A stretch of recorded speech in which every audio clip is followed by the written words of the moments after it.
time in their history. For Japan, of course, qualification is simply expected, given they have won this tournament on 3 previous occasions. However, Saudi Arabia have also won on 3 previous occasions, and they're going home. Well, not yet. Depends on tonight's result. And a win for Japan, and the Saudis will be packing their bags. They won't mathematically be able to make it. So they'll be hoping for a Syrian result. It will keep the Saudis alive, and game 3 will be game on between Japan and Saudi. And that's 90 minutes away. Those permutations will take shape over the next hour and a half. Syria lit up the competition with their victory over Saudi Arabia. Their Pan-Arab colleagues, Jordan, have decided to do the same with a victory over Saudi Arabia. This group is well and truly alive. Well, it's a chilly night in Doha. Temperatures of just 16 degrees.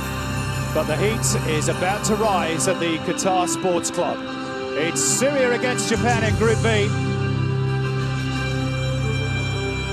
And I can tell you the Japanese fans are heavily outnumbered here at the Qatar Sports Club. There are thousands of Syrians here. They've made an almighty noise in the build-up to kick-off. Listen to the roar as their team and Japan come out onto the turf.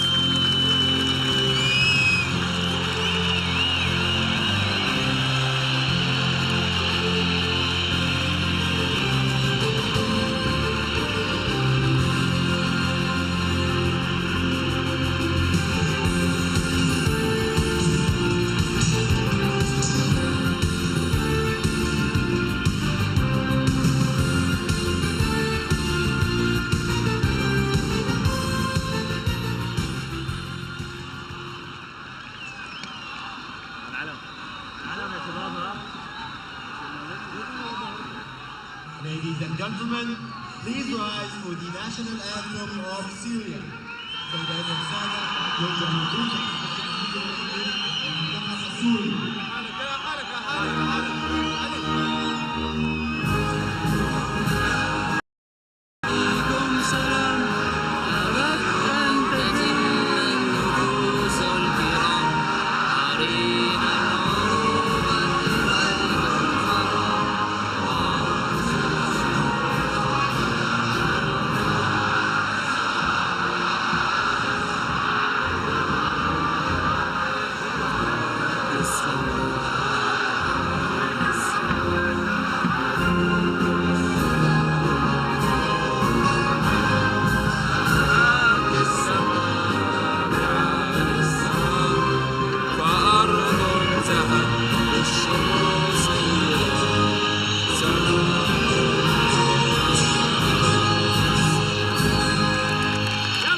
Now, the national anthem of Japan. الآن مع النشيد الوطني للمنتخب الياباني.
Well, there's a great atmosphere inside the Qatar Sports Club.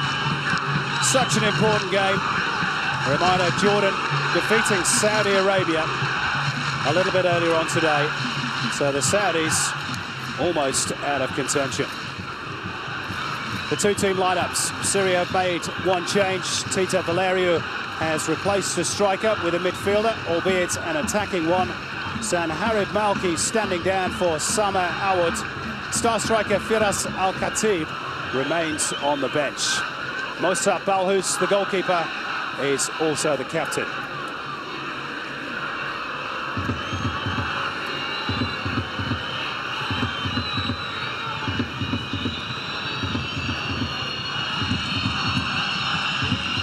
Our referee today is Mohsen Torky of Iran.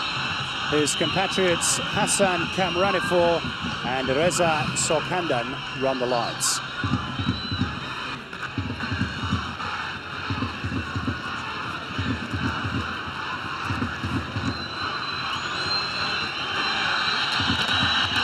Two captains exchanging pennants. Mohsen Balhous of Syria and the Japanese skipper, of course, Makoto Hasebe.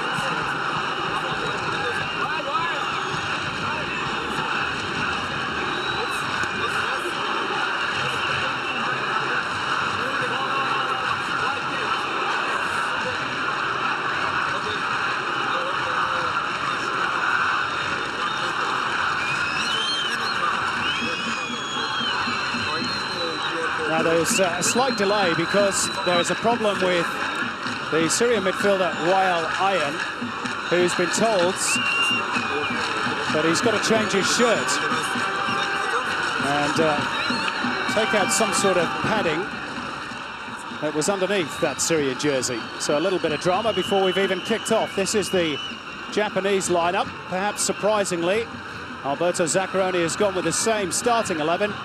It stuttered somewhat against the Jordanians.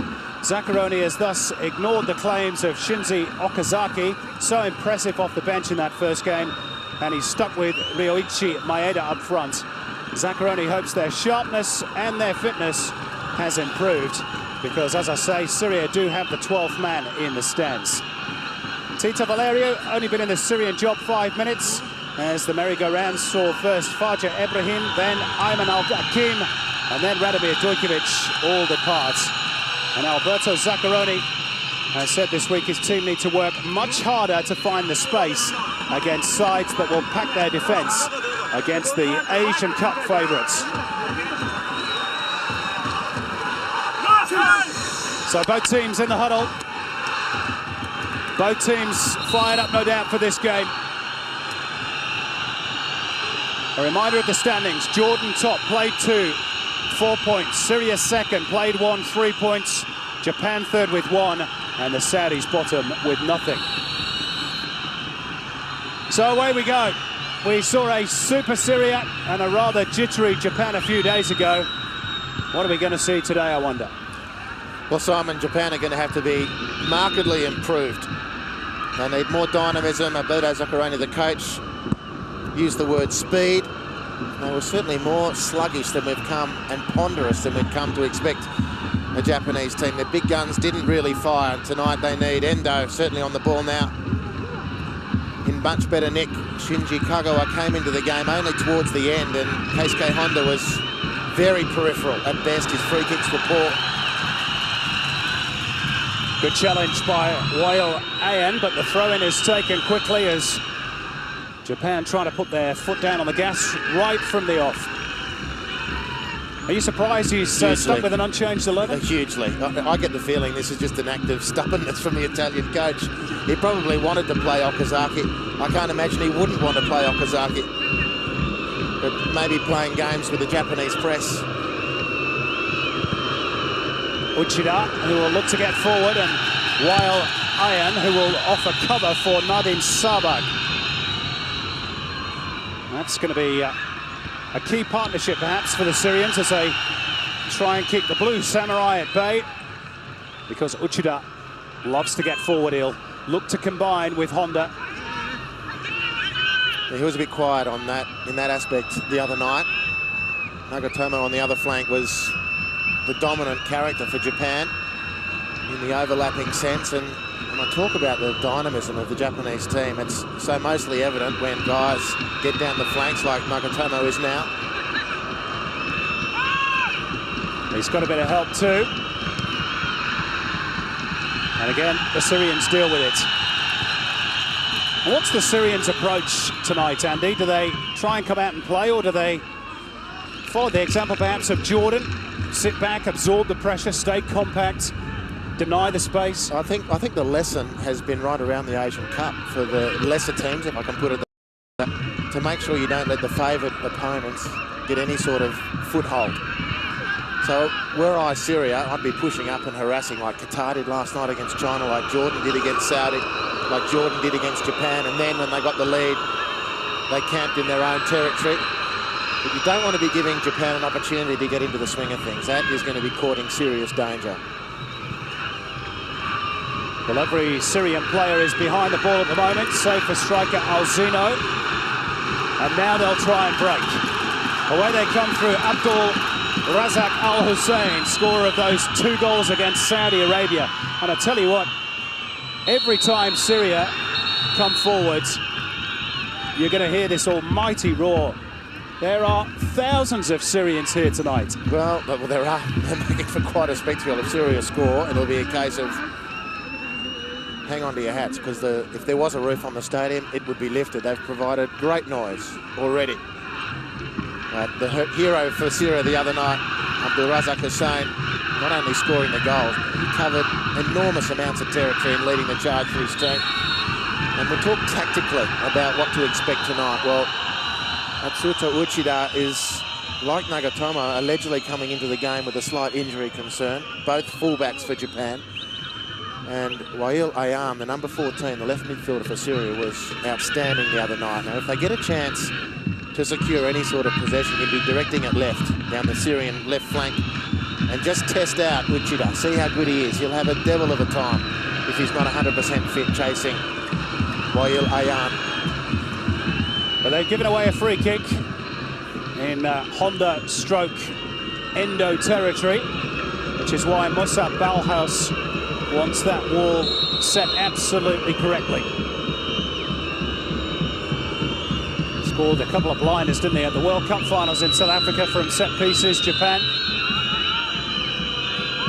Keisuke Honda is measuring his run-up. Referee wants the wall back, the required 10 metres.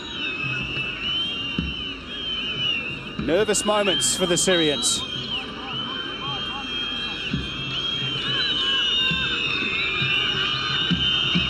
Referee keeping an eagle eye on that wall.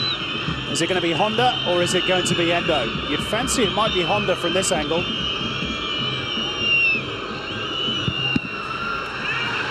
Well, the wall did its job. Honda will get a second bite of the cherry. And that's very well defended by the Syrians, even though Fedas Ismail has caught one right in the stomach from the free kick. But you've got to take one for the team when there's a lot at stake. Or possibly a little lower, Simon. But he did his job, he stood firm. He was a key player the other night against Saudi Arabia. He and Abdul Razak Hussein, a twin central midfield pairing. Such an important job to try and nullify Japan's midfield work, which is, by reputation, as good as there is in the tournament. But they've worked their way out of their own territory, Syria. First time they get to have a look really at Japan in their own territory.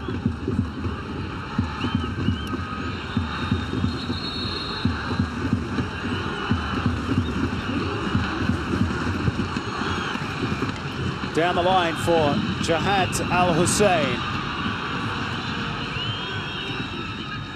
Actually plays in Kuwait for Al Qadisiyah. Japan give it away. Over it comes, looking for Sama Awad. Huge expectation whenever Syria get inside Japanese territory. Nadim Sabak.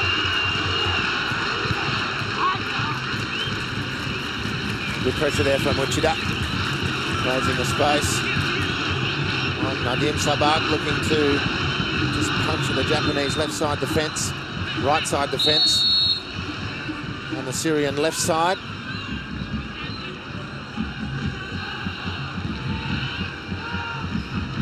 Sama Awad, who is the only change tonight for the Syrians, made by Tita Valerio. He's moved into the wide midfield position on Syria's left. Wael Ayan has moved to the inside left midfield position.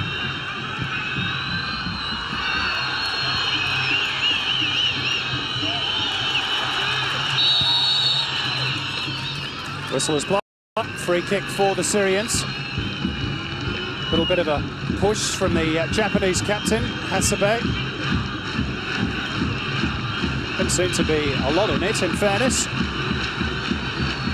So maybe the first test for Eiji Kawashima and co. Abdul Razak Al Hussein on free kick duty.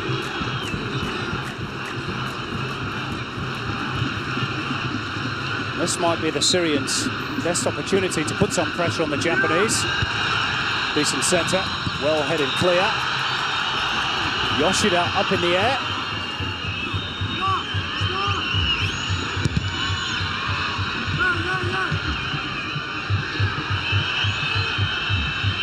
Jihad Al Hussein. And then they switch it, looking for Sama Awad. Uchida's header. Sama Awad shape for the shot, and Wael Ayan with the right-footed drive. He is naturally a left-footed player.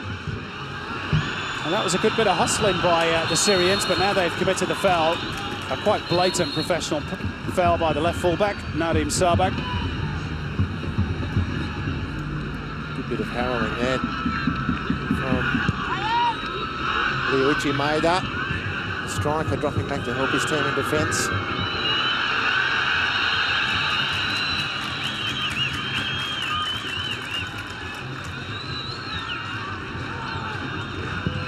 These two teams have only met once before at the Asian Cup. That was back in 1996. Japan won that particular match by 2-1.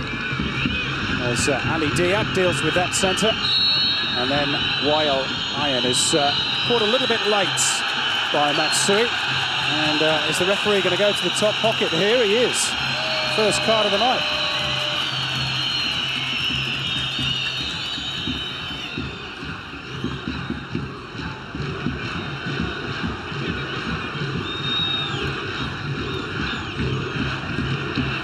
That's a bit of a soft yellow card, really. Matsui's entitled to go for the ball. It wasn't an overly boisterous challenge. Certainly wasn't dangerous. That sticky position now of having received a very early caution. Not 10 minutes gone.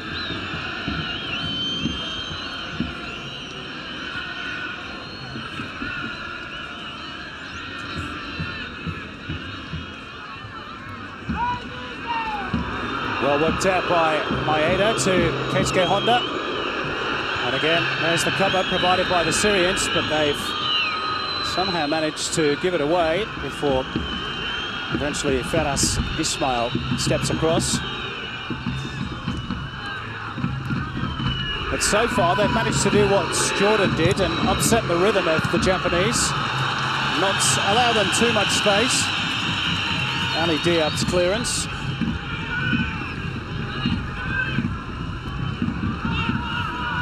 This is Endo. Worked out wide for Uchida. Hangs it up and it's a free header. Oh, he's put it wide. Would you believe it? Ryoichi Maeda. That was a glaring miss. That's a terrible miss. This would have vindicated his selection. A huge outcry from the land of the rising sun that Shunji Okazaki didn't make the starting 11 for the Jordan game. Alberto Zaccaroni tempting fate by not selecting him again. Maeda getting the nod, but his nod went wide. It would have silenced a lot of people who've been very vocal in Japan about the selection, the coach's selection policy. Now, I'm not sure whether a contact lens has perhaps gone astray, or there's a piece of dirt in the eye of Musa Balhus. It was a nice move constructed by Japan down the right-hand side. Really important for Syria. Down either flank, that the three closest defenders work in tandem to stop the Japanese overloading those areas, because it will be the basic tenet of a Japanese attack down either flank. Endo and Makoto Hasebe, one either side, linking with a Matsui or a Shinji Kagawa as Uchida and or Nagatomo overlap down the flanks of the Syrian defenders. Ali Diab on the right, Nadim Sabag on the left. Need to work very closely together, and Maeda needed to finish that. It's as good a chance as a striker's going to get.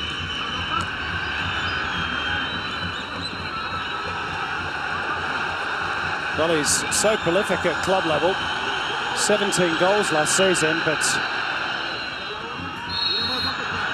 couldn't hit the target from pretty much point-blank range. So an early chance goes begging for the Blue Samurai.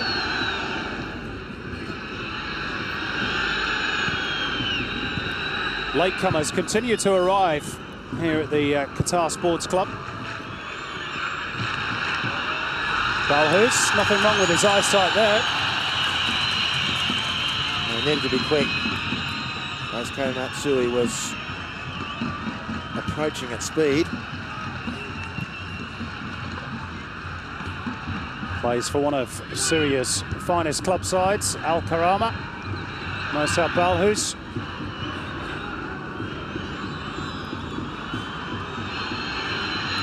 Kono under pressure. Kawashima's clearance.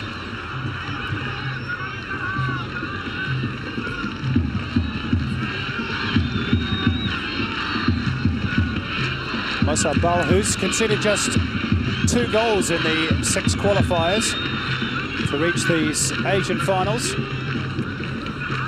Both of those were against China, and Syria won that match. The only team to go through the qualifying phase undefeated.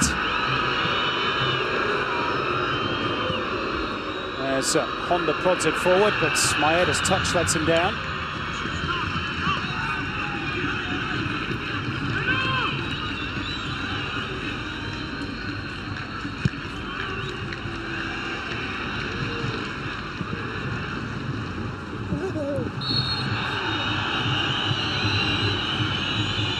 Holding on the Syria midfielder, Jihad Al-Hussein.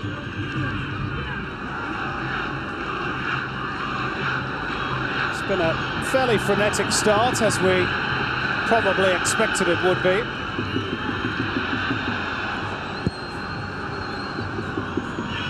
Players' adrenaline pumping, not least because of the noise coming from the stands.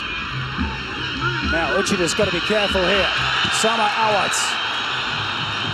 It was always going to be a very narrow angle, but credit to him for just putting a bit of doubt in Uchida's mind. Well, definitely positioned himself well, and his first touch was really good. Sami Awad, from that point on, just needed a bit more composure. Quite sure how he thought from that angle, when his body was in that position, how he was going to trouble Kawashima in goal. Much better off just to remain a little bit poised and see if you can either set Uchida up for another go or square the ball to your supporting strikers.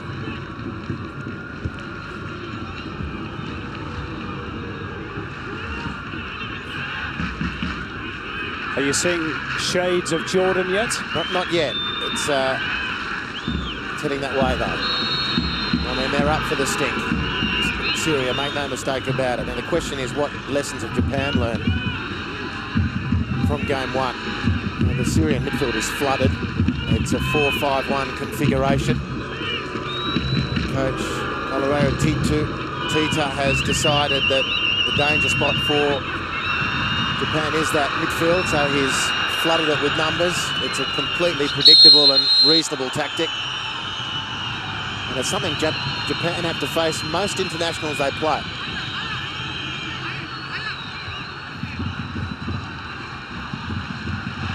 But what we're not seeing from Japan in these opening exchanges is any discernible increase in the pace of their play. Which is what Zaccheroni demanded tonight.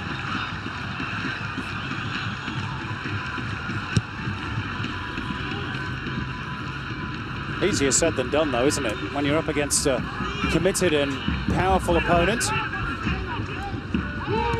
Syria are nobody's bunnies on the regional stage. In fact, they were pretty unlucky in World Cup qualifying not to reach the final phase. Only missed out on goal difference. So they are perhaps an emerging power. Yeah, well, an emerging power. They've certainly got a good crop of players at the moment. There can be no mistake in the fact that football is a complete in Syria.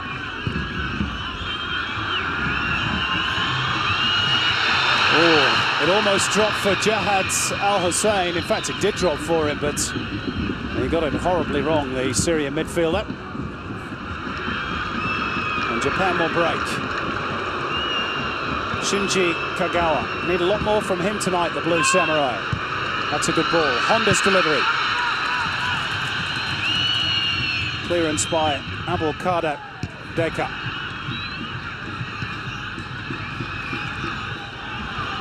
This is Summer Awad. Given away, though, by Royal Iron.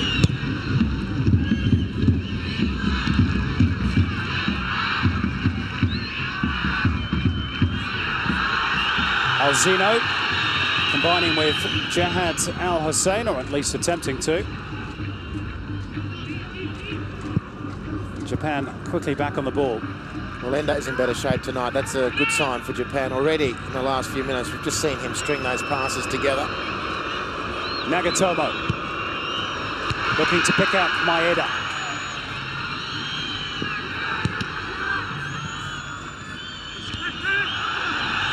Matsui, play on, says the referee.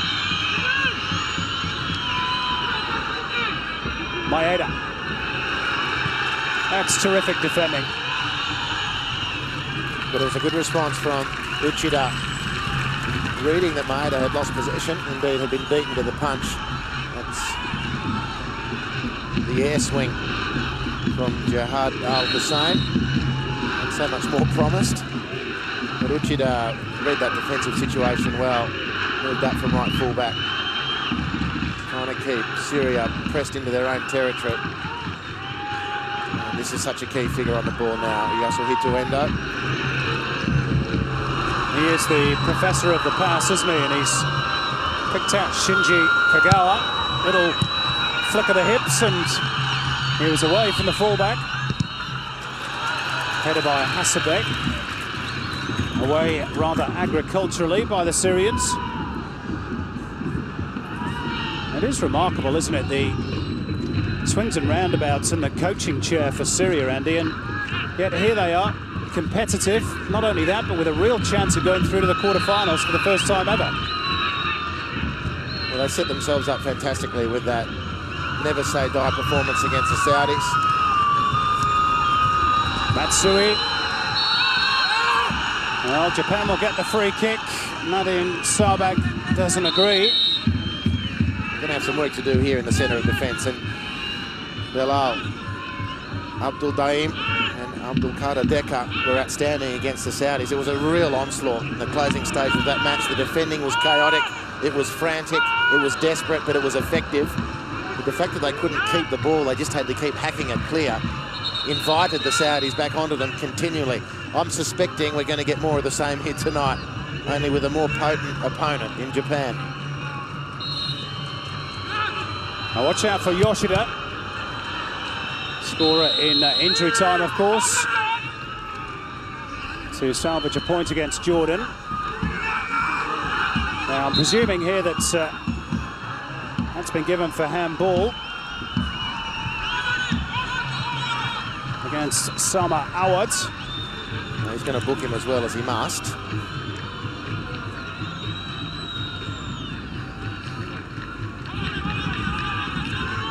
There is Yoshida. Saved Alberto Zaccheroni's blushes, really, at this very stadium just a few days ago.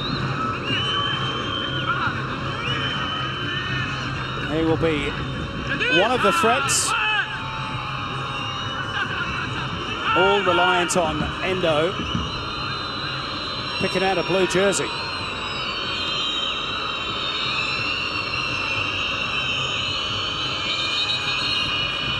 interminable delay.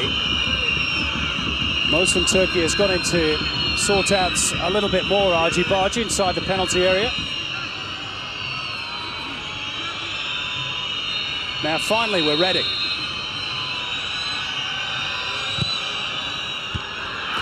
And a good fist clear by the goalkeeper Balhus. Made his mind up early to come and got good distance on the punch.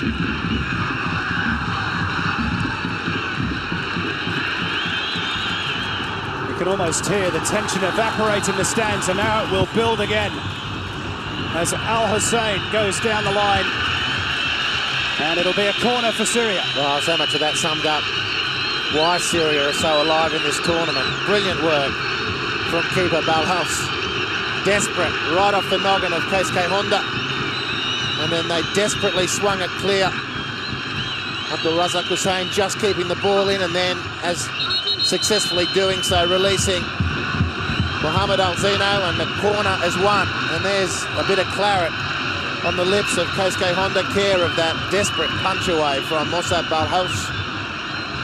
Listen to the noise. And that's only because Syria's won a corner. Imagine if they scored.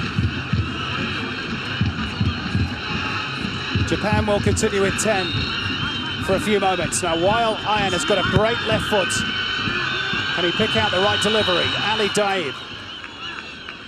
And that's going to be a goal kick.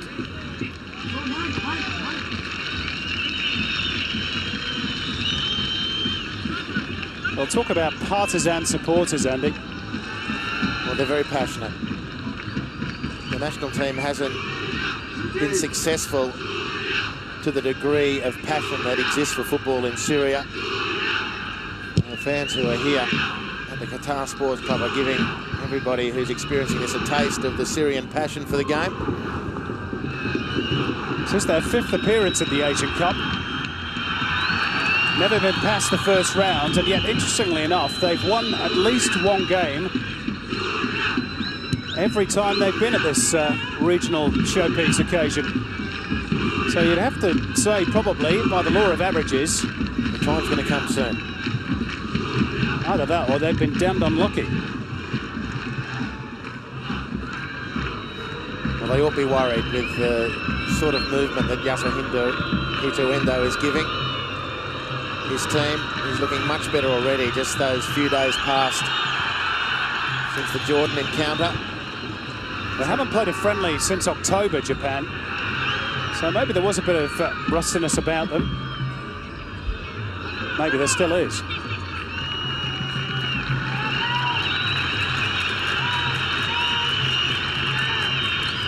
Of course, the Japanese J-League out of season, so Alberto Zaccaroni had a few things to contend with in the build-up to this tournament. Not least the favourites tag that they're lumbered with every time they play at the Asian Cup. Perfectly understandable, of course.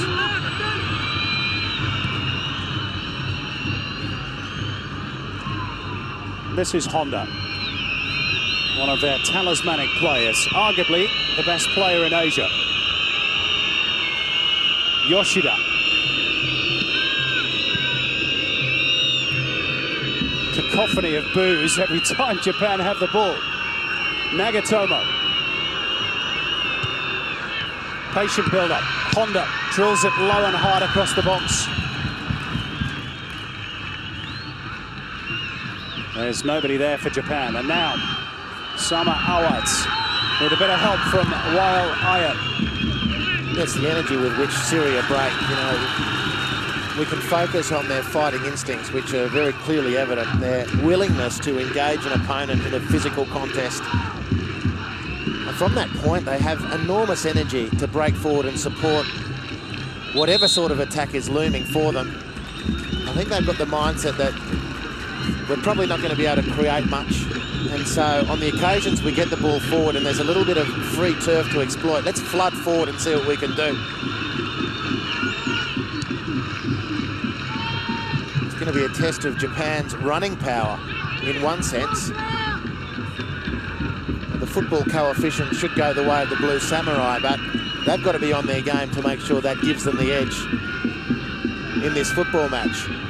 If they're even slightly off, they're going to have to be able to mix it with Syria in the fighting and running stakes. It sounds like a pretty rudimentary assessment of what's required here, but if that's what Syria can achieve, then it'll be a huge peg in the ground for them.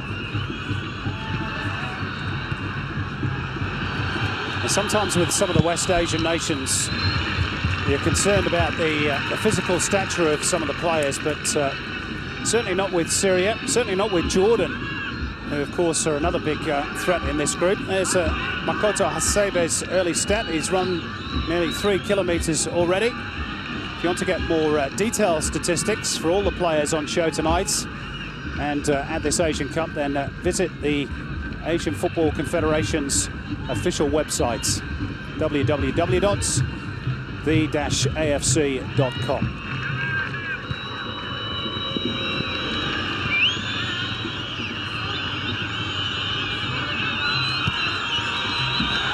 Roll down the line for Wael Ayen.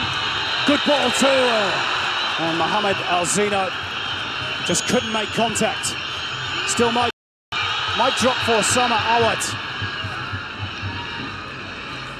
Well, they're almost bursting with excitement, the Syrian fans, whenever they get within sight of the Japanese penalty area, and they had a good sight. Mohamed Alzino just couldn't strain the neck muscles in the right direction.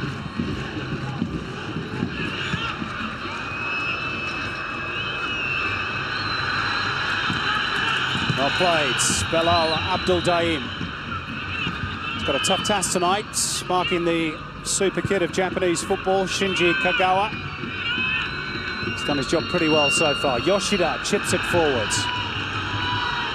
Deka wins the battle.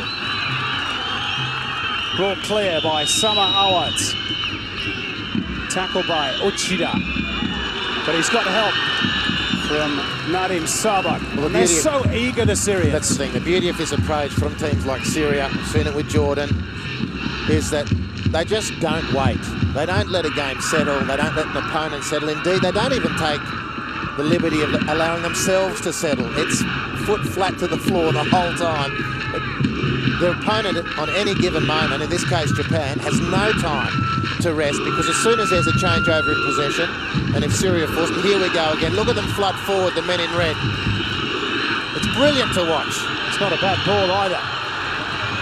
This is Jihad Al Hussein, and well, that was a bit optimistic from Abdul Razak Al Hussein. 2 goals against the Saudis, but I don't think he's going to beat Kawashima from there. No, look, if you could just fix one thing, and you don't want to tinker too much with a formula that is very energetic at the moment, but once they get into that final third, there's been 3 or 4 occasions now where they've just lacked that composure, that little bit of sophistication to make the most of the wonderful momentum that they swing for themselves with this huge burst of energy. And I think the best crafted attack was the second but last one, where Wael Ayen burst up the left-hand side and hit that beautiful cross in. Mohamed Alzino couldn't crane his neck muscles, as you correctly called it, Simon. And a little bit more craft like that in the final parts of their attack. The rest of it is exhilarating to watch. Playing on pure passion and adrenaline. And it's very exciting for the neutral. Advantage plays. This is Jihad Al Hussein. He's got the ball into the box. Alzino's first touch wasn't fantastic, in fairness. Well, it was telegraphed. Very easy to read. Endo retreating from his central midfield position to help his central defenders. Now there's space on for Japan. Maeda trying to return it to Honda. Will he get there ahead of the defender? No. Well done, Nadim Sabak. And this is a really good riposte for Japan, Simon, because the football intelligence in the Japanese team told them one way of perhaps keeping Syria pegged back from these flooding counter-attacks is to hit them quickly yourself. 2 or 3 of them might start to think next time before they go. Takes a little bit of pressure off your own defence as you're attacking. Short corner between Endo and Kagawa changes the angle. Back in by Hasebe. Cleared by Ali Diab. Every header, every kick, every forward movement's being cheered to the rafters by the Syrians in the stands. And they'll be on their feet again here. Abdul Razak Al Hussein. And he's given it away. Matsui. I'll tell you what, Andy. Group D was supposed to be the group of death at this Asian Cup. I'm going to go so far as to say that Group B might be. Well, nowhere near it. This is the most compelling group. I mean, you've got 3 times champions, Saudi Arabia, already planning their exit. I mean, that tells you everything after 2 games. Losses to Syria, whom we're watching now, and then a little bit earlier to Jordan, as the Saudis licking their wounds. And Japan are going to have to work hard to make sure they don't suffer the same fate. They know they're in a stink, the Japanese. That's a cute ball, though, by Yasuhito Endo. Driven hard across the face of goal. I think it came off Ali Diab. It did. And it's going to be a corner, and there's all sorts of recriminations going on back there in the Syrian defence. They're having it out here and now. Well, that's nothing more than an indication of how committed they are to the cause. But they're right to be worried, because if Endo can continue in this vein, and he's been really good, much better tonight than against Jordan, at the base of Japan's attack, threading these passes, Syria are going to have a long night. Endo's delivery. Oh, and it was flicked on at the near post by Honda, I think. Either he or Kono. It was the defender, Kono. And he was claiming that he didn't get as much on the ball as he might, interfered with illegally by the Syrian defence. Not quite sure if his claims are valid.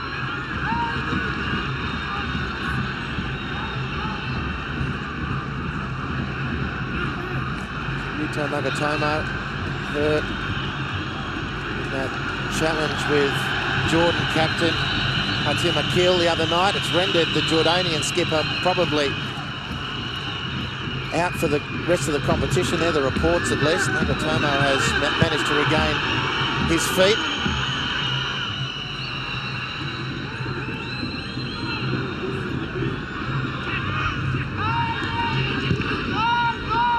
Now, here's Honda on the charge for Japan.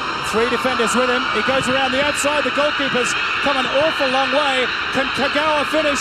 He's going the long way around. Shinji Kagawa, great save by the goalkeeper. Panic stations here, and eventually Japan score through the captain Hasebe.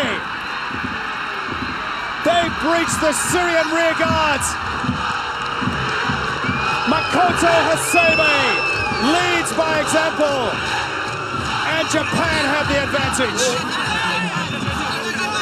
Well, it's a celebration which is dipped very heavily in relief. The skipper to the fore for Japan, Makoto Hasebe. A brilliant finish, but it was the superstars who set it up. Firstly, Keisuke Honda down the right-hand side, and this play from Shinji Kagawa really set things up, and there was just a scramble of bodies. Syrians flying left, right and centre, trying desperately to stop the Japanese skipper from lancing their goal. But it's all in vain. Japan a goal to the good. And it's only Hasebe's 2nd international goal in his 39th appearance. What a vital one it could prove to be. And will that one perhaps steady the rather shaky nerves of the title favourites?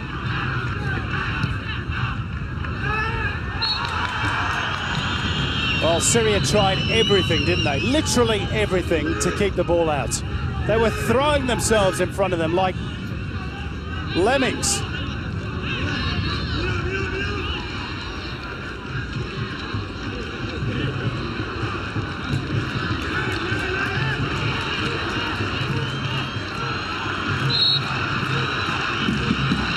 What does Syria have in response? That should be the goalkeepers. But they'll be rocked, Syria, understandably, by that. They'll have to recalculate their approach now. Japan are going to be very difficult to dispossess from here. And the patient Japanese game will now try and suck the Syrian players out of position, which will leave some space for them to exploit. But I can't underestimate how important Endo has been to this opening stanza for Japan. Quite the different player tonight from the other night, as was required. He's running the show completely. Here he is again on the ball. Kagawa starting to play a bit here, Japan. Lovely 1-2 between Honda and Kagawa.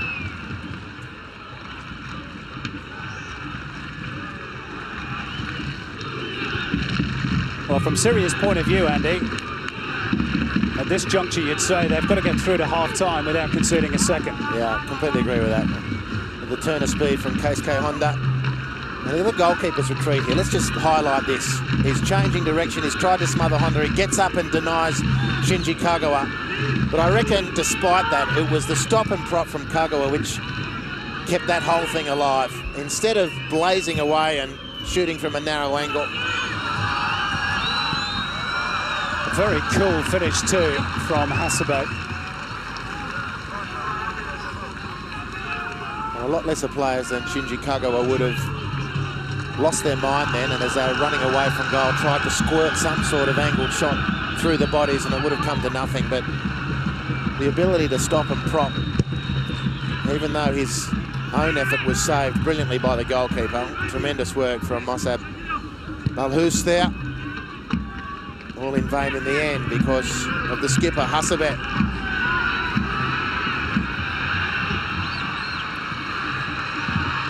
Down the line by Kagawa from Nagatomo. Endo. Little combinations starting to work for Japan. The 1-2s, the little triangles, the movements off the ball.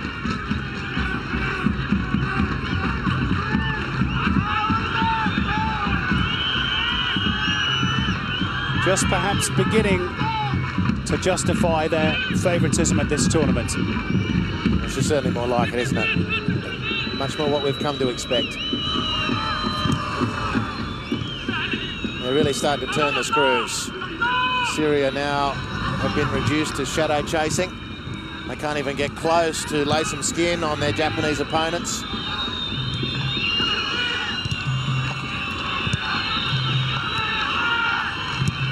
Hasebe, little dummy by Kagawa, but the Syrians weren't fooled. Uchida, oh, this is lovely stuff by the Japanese. How many passes is this? Well, this is as a...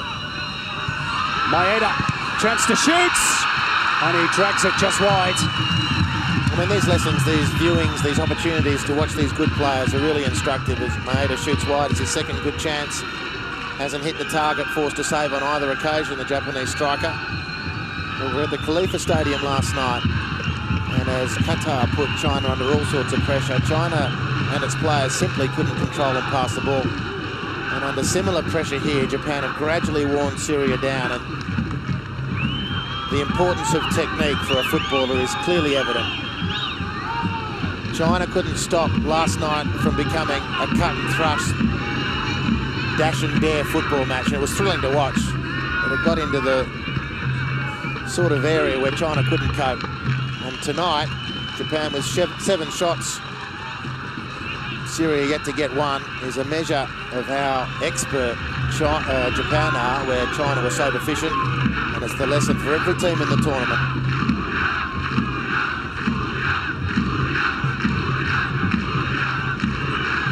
You just sense that all that adrenaline that the Syrians had has just withered away slightly. It'll wither away more if they score a second here, Japan, and Matsui saw his shot deflected behind, and again there's a bit of an inquisition going on at the back for Syria. Dalhu's wrong-footed. Decker providing the cover, and that was really just the starting point for the finger pointing. The questions, the arms out. Everyone with an idea on what someone else should be doing.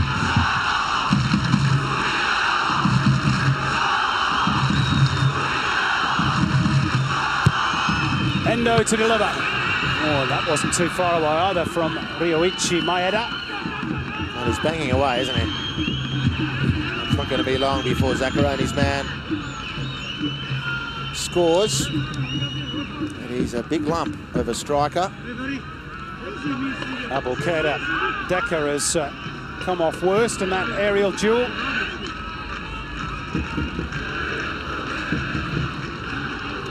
I think Syria will be glad of the breather. Yeah, I think they will. The energy's evaporating. If hope isn't for Syria, it's just a one-goal deficit. Japan are making it look a lot more stark than that. I just think that's superb work from Shinji Kagawa. Bit of a handy piece of shepherding there from Daisuke Matsui as well. He's been outstanding, the Syrian custodian so far. Were it not for him, it might be worse. And Syria need to get to half-time. They need to regroup. They need to find some answers in the dressing room. Look each other in the eye, start dishing out responsibility. How they're going to work their way back into this football match through football. Passion and commitment got them a win against Saudi. A little bit of luck with a deflected goal. Passion and commitment got them an even share of the early spoils here at the Qatar Sports Club. And now quality has sent Japan to the lead, and Syria are going to have to muster some of the same.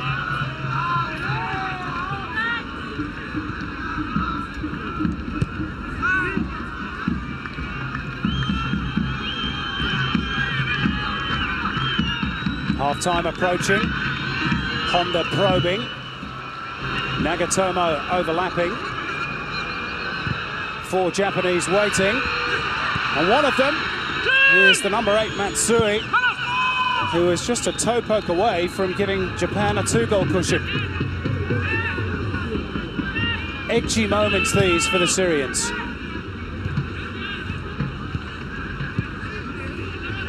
And Japan, after being in a slumber virtually for the entire game against Jordan, and probably for the opening 10 or 15 minutes here, have awoken. And how?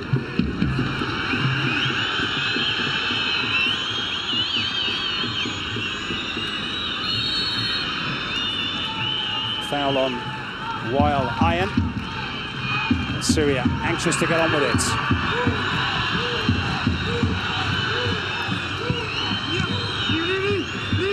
Really rather aimless cross from Sama Awad. Foul on Honda.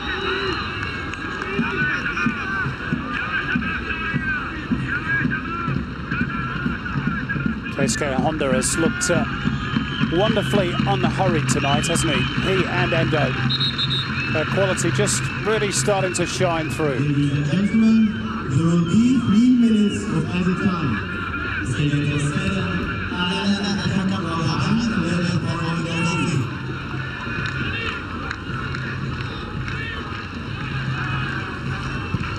Yoshida finds Honda, rides one challenge. Ricochets up into the air. Ali Diab was there. Back it comes for Hasebe. Nagatomo. Kagawa. Now he's given it away to Jihad Al-Hussein. They've got a man free on the left if they can find them, Syria. And Jihad Al-Hussein wanted to do it all on his own.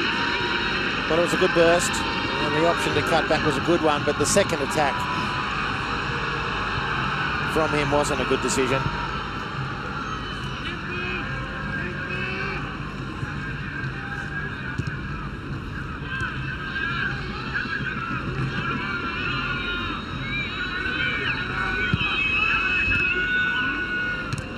Bit too heavy for Matsui. And we've played a minute and a half of the 3 additional minutes.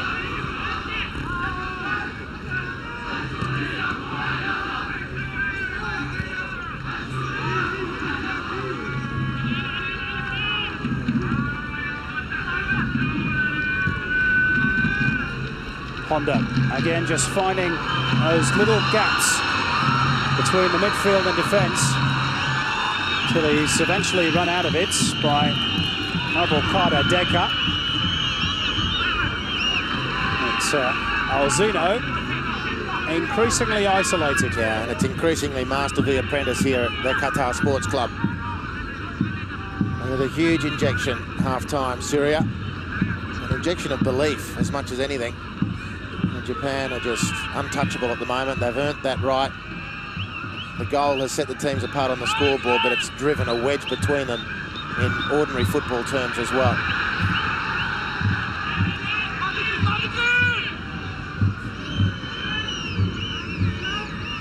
Hasebe, scorer of the game's only goal thus far. Honda threads it through. Right idea. Too far for Matsui. Another excellent half of football from Matsui. He was terrific in an underwhelming Japanese performance against Jordan.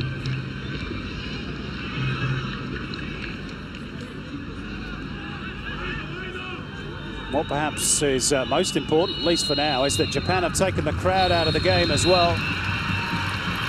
It was high-octane stuff to start off with by Syria.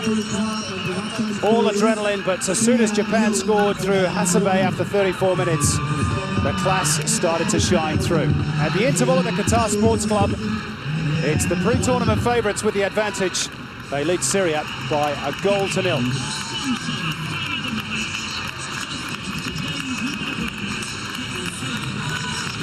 Well, Andy, the old saying is, form is temporary, class is permanent. Yes, indeed. Well, there's still so much for Syria to play for. The disappointing thing and the difficult thing to them to overcome in this half-time is to realise just how outclassed they are by Japan at the moment. Now, what is going to be the circuit breaker for them?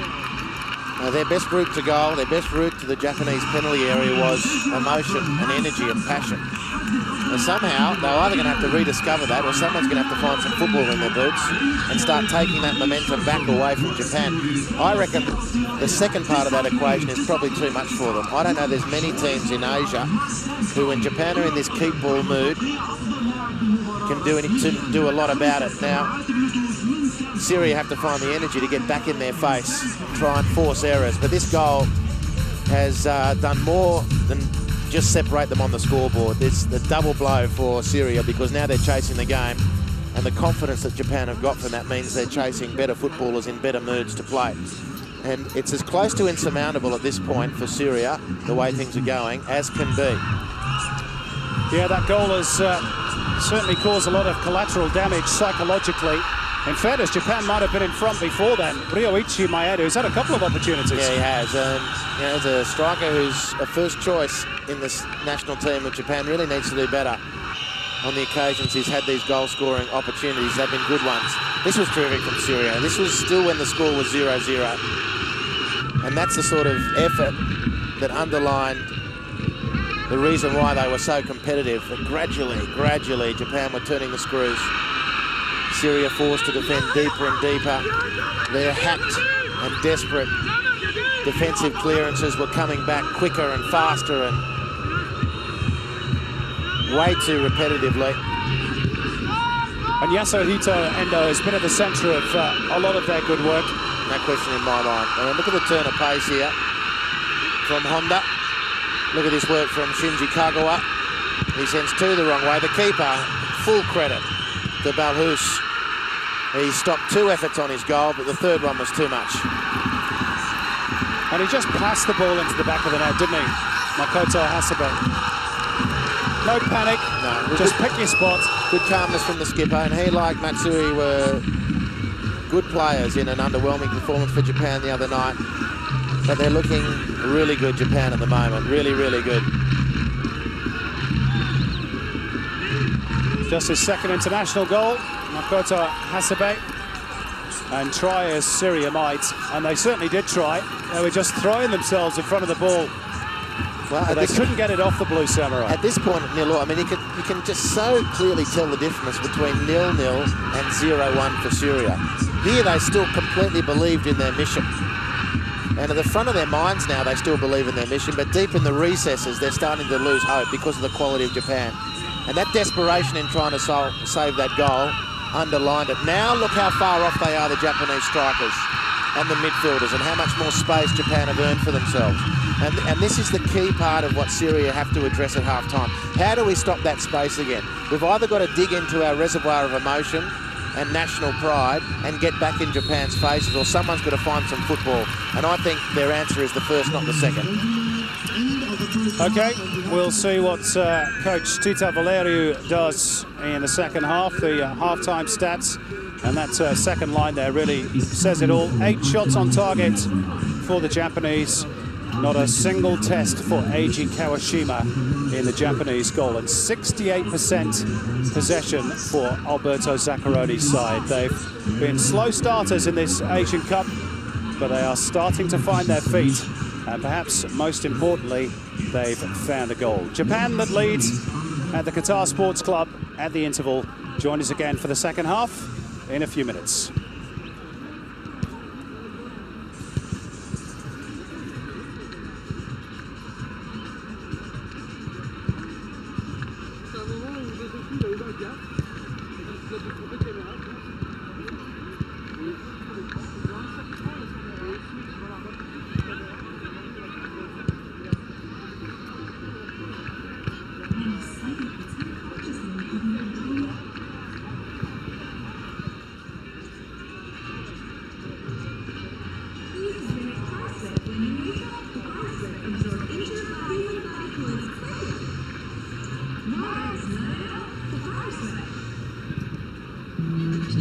Today, I create my perfect world intelligently.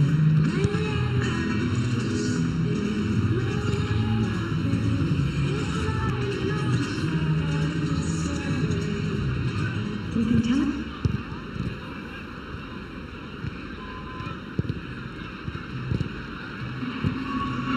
No matter what happens today, you can't hold your stand.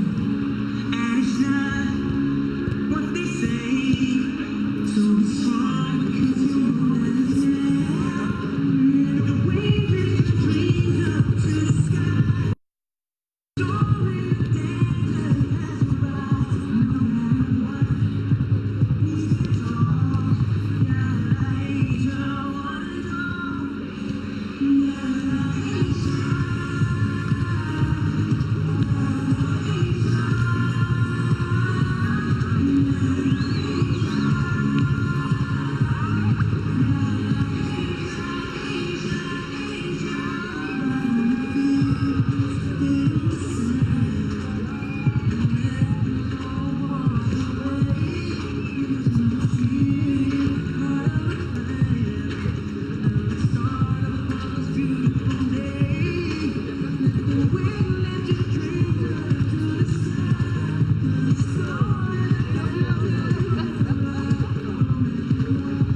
Well, the Syrians may be winning the battle in the stands, but they're not winning the battle on the park.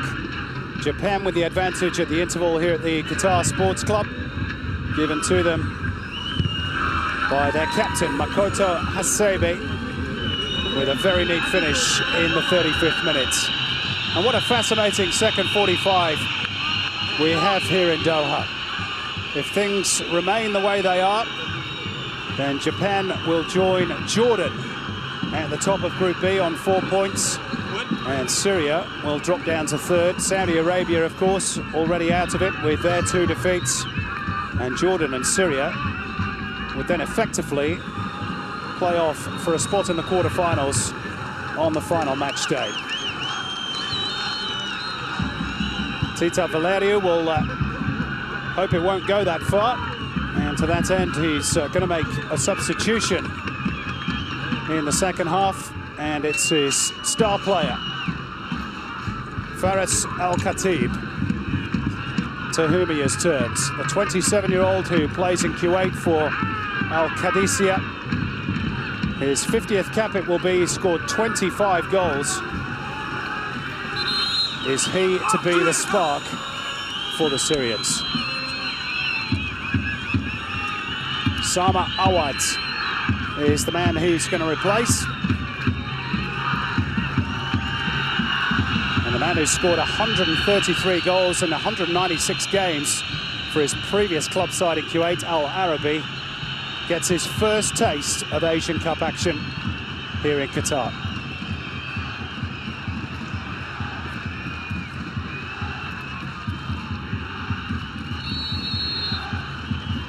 So it's Syria who get us back underway, trailing by a 1-0. And what do you make of that substitution made by Tita Valeriu, Andy Harper? Well, he needed to get some football on the field, and by bringing the national hero in a football sense onto the field, he might be playing the card we think he needs to. But a bounce of the ball, a referee's decision, or one lung-bursting effort from one player in red can change the whole complexion. As Hasebe's goal did in the first half. Japan really started to find their rhythm. Syria had no answer, but They're back at the start of this second half with that energy back. The noise from the stands. Firas Al-Khatib on the park. Jihad Al-Hussein trying to tee it up, but there's nobody there for Syria. And Japan will clear.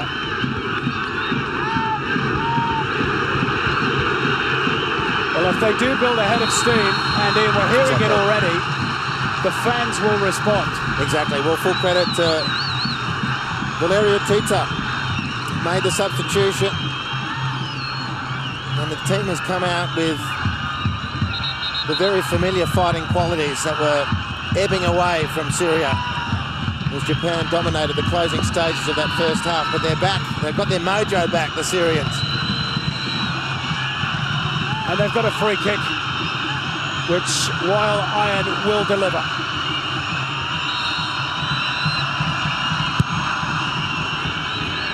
That's not going to help. I think that's probably the most disappointing free kick I've seen at this Asian Cup. Yeah, that's not going to help. Even the good players can fluff their lines, and he is a good player, make no mistake about it. Plays in Saudi Arabia for Al Faisli, club that's just been promoted to the top flight in that particular country.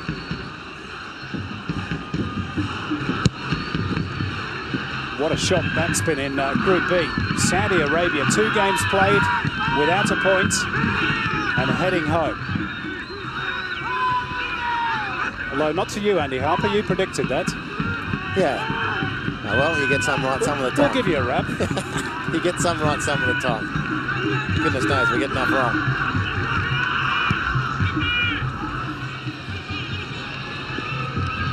Well, impressive work at half-time. We're only a couple of minutes into the second half from coach Tita of Syria.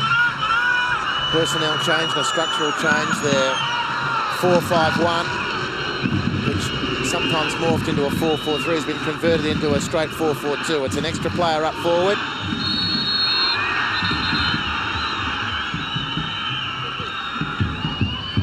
Infringement by Abdul Razak Al-Hussein. Here come Japan. Maeda, surely he must finish. And Musa Balhous saves the day for Syria. Well, it's very interesting, very timely at half-time. In the next booth from us, Simon, a former coach of Jubilo Awata. Yamamoto-san is working for Japanese media. And of course, Ryuichi Maeda is scoring bagsfuls of goals for Jubilo Awata, but he agrees with the assessment at the national team level at the moment. He's taking too many chances to score his goals. And that's his 4th good sight of the target in this match. And translating at the moment his club form into international goals is just a little bit too much. He took too long to get on to the end of that. It was a beautiful opening that was fashioned. Shinji Kagawa again, the deliverer. The good players for Japan are starting to aim up. And Maeda needed to convert that chance. That could have been the end of the section. His 9th cap this evening, Ryuichi Maeda. He's scored 2 international goals. And at club level, as we mentioned in the first half, he is prolific, 101 goals in 232 games. And he's won the Golden Boot twice in a row in the J-League. The first Japanese guy, by the way, to win that award since 2002. So he is a rare talent. But it's just not, as yet, translated to the international arena. Well, he's not shrinking away from his responsibility, which I admire in a guy. And strikers can go through lean periods. Very few strikers continue to score goals their entire career. At some point, they have a dry spell. But it's the guys who, when they're missing chances, not converting opportunities, who continue to front up for work. And Maeda's certainly in that category, which I find admirable. Not looking to hide. He's looking to work through, continue to be the focal point of his team's build-up. He just needs to finish off these chances. Meantime, as long as he fails to do that, Syria remain in the contest. And this is Jihad Al-Hussein. Out for Belal Abdul-Daim. Shepherded away from the ball by Nagatomo.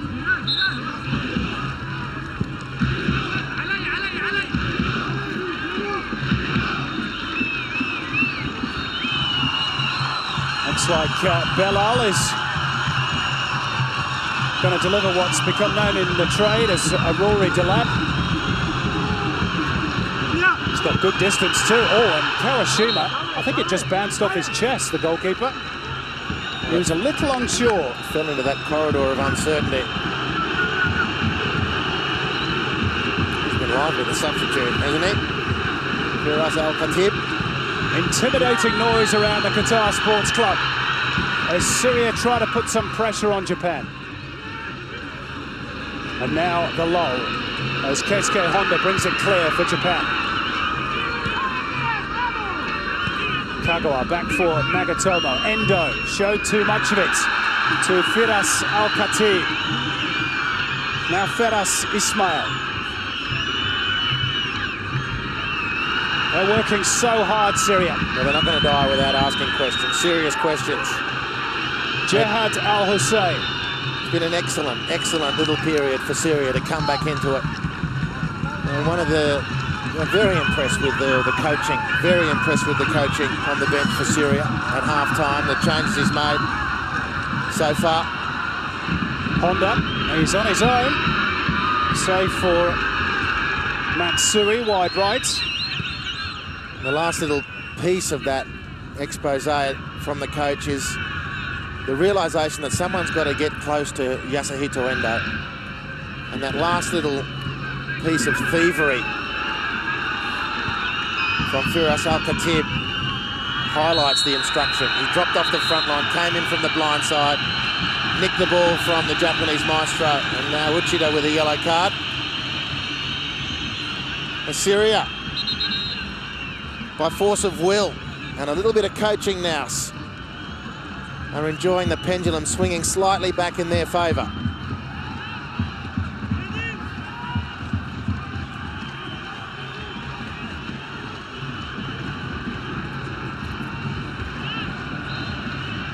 Firas Ismail. Short for Nadim Sabag. There's Firas Al-Khatib. Not sure whether he's 100% fit, Syria's star man. Sat out the first game against the Saudis. It's going to be another free kick. No, it isn't. Referee happy to play advantage. And now they've got a problem, Syria, because Honda is coming forwards. Kagawa, Endo.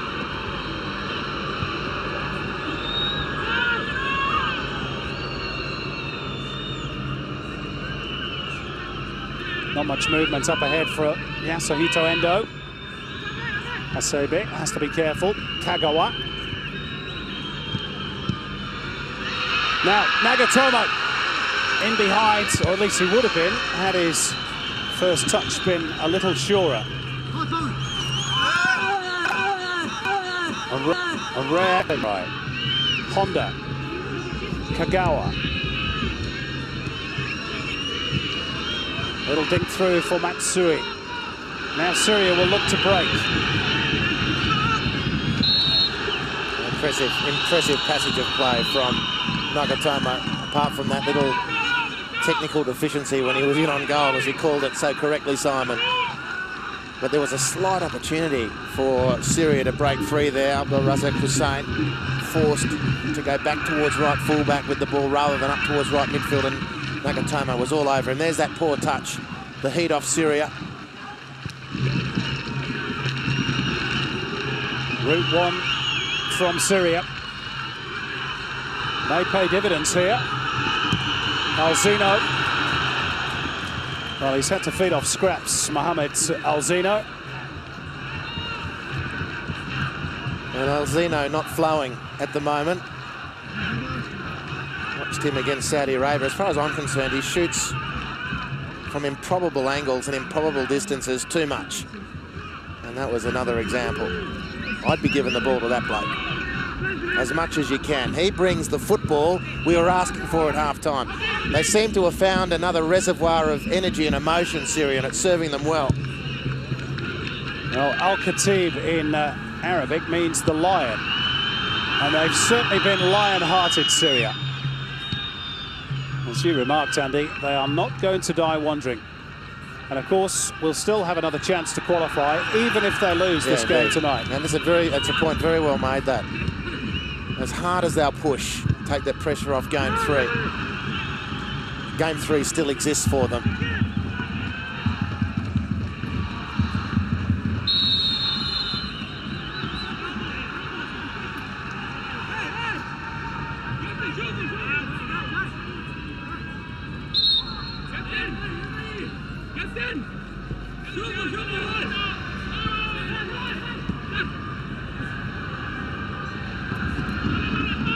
Honda.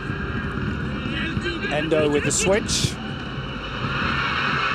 Now the chance for Hasebe towards the near post where Maeda was lurking. It'll be a goal kick. Might have been more. Well, it might have been. Good run forward from midfield from the captain, but these are almost fool's gold, these chances. You expect more from them than you're ever likely to get, really. The angle is so narrow.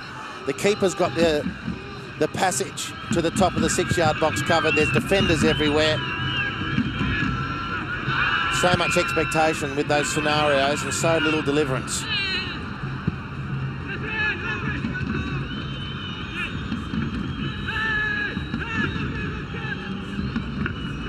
Endo. Nagatomo. Kagawa.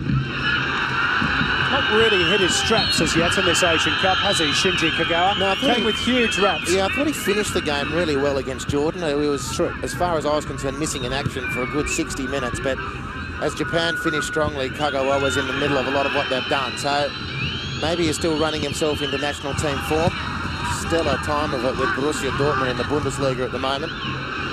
Still only a youngster, of course, as well. Now, Endo has pickpocketed Faras Ismail, and Japan could be away here.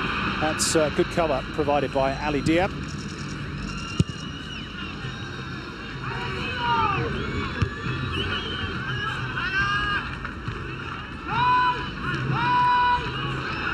Japan playing the cultured football. Syria a little bit more rudimentary, but no less exciting.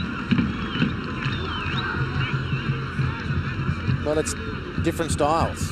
You go across the world, indeed across the region of Asia, and the different teams play and value different things in a football match. It's the whole beauty of international football, pitting one's wits against the next. We've seen plenty of occasions already in the early stages of this Asian Cup that will can have a real crack at beating skill sometimes. At the moment, skill has its nose in front of will. And it's going to take a hell of a lot of will to turn things around for Syria, but they're certainly up for it. Yep, it means so much to them, you can tell. In fact, a government official actually flew over to meet the team here in Doha a few days ago and offered them significant sums of money to reach the quarterfinals for the first time ever. Just seems in this part of the world there are significant sums of money available for all sorts of things. It's not coming our way, Andy. Well, I'm glad you said that, because I was wondering if it was just me. Nice turn. Maeda.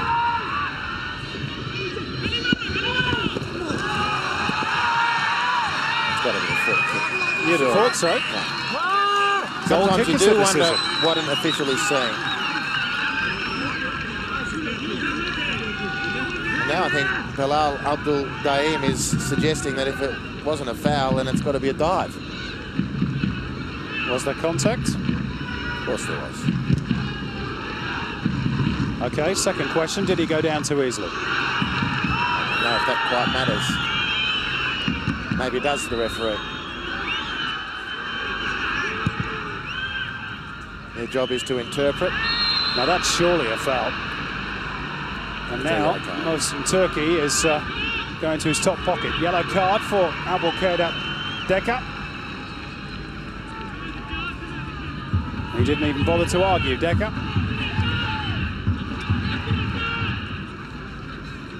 Plays for Al Ittihads in Syria, who actually won the regional AFC Cup last year under the tutelage of Tita Valeriu.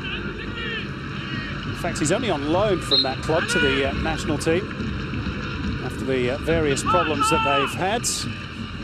Ratomir Dujkovic sacked for failing to return from a holiday, so they dispense with his services.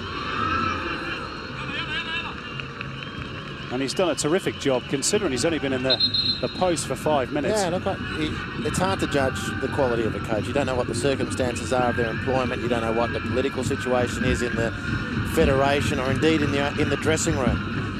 So we sit in our lofty positions in the ivory towers, making judgments hither and thither. Pontificate. It's what we do, Andy. But I've got to be impressed with what he's done to at least give his team a chance in this game when it was looking pretty lost at half-time. His team's shoulders had dropped. They'd lost their swagger. He's made the substitution to bring on Firas Al-Khatib. He gives them the football that they are going to need to try and edge back into the football contest with Japan. And somehow, after having to... They must have gone close to emptying their tank against Saudi Arabia emotionally. Here's the corner, one by Khatib, and Ali Diab with the header. He got the direction, but not the power. Technically, it was almost perfect. It was a nice corner. He got up well. He's a tall unit as well. Couldn't find any power on the header. And Syria are right back in it. Japan have been forced to take a little bit of a backward step. And the question remains from here is whether Syria can keep Japan under pressure. Keep closing the ball down, stop Endo from playing. Don't let him dwell in possession and set up runners left and right. Well, they're going to bring on another striker in a few moments. Of course, they may take one off. So we'll see what Tita Valeriu does, but Sanharib Malki is standing by.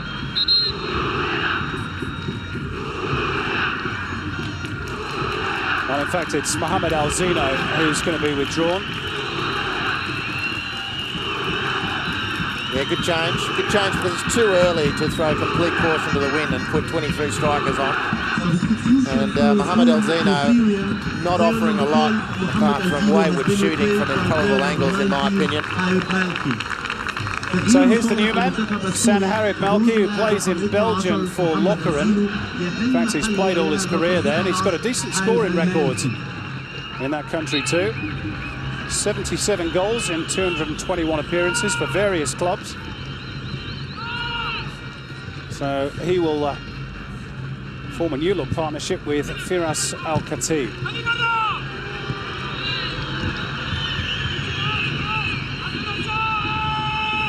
Malki representing the Assyrian minority in Syria. Doing so very proudly, I'm sure.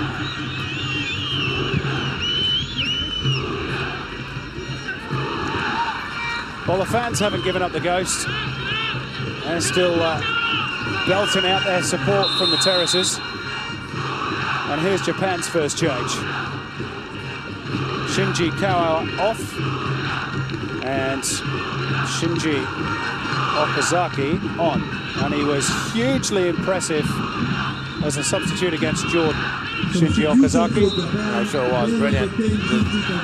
A chorus of discontent that he hasn't been starting football matches, and the questions of Zaccheroni why he didn't play when he was obviously in such good form. That was his first involvement, but he was offside. I wonder if he's going to be spurred on by the fact that his alma mater, Simon, Takigawa Daini High School, has just won the Japanese secondary tournament, which is massive in Japanese football culture. Is there anything you don't know, Andy? Who scored for them? Well, they won 5-3, and I couldn't roll off the goal scorer. It's the first time. But school football is huge in Japan. A lot of the J-League clubs find their talent in the school system, starting to build their own academies and youth structures as well now. Akira Kaji, we know him from Gamba Osaka. He's another from the same high school.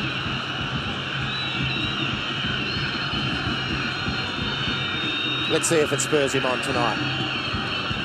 I'm going to start calling you Stato.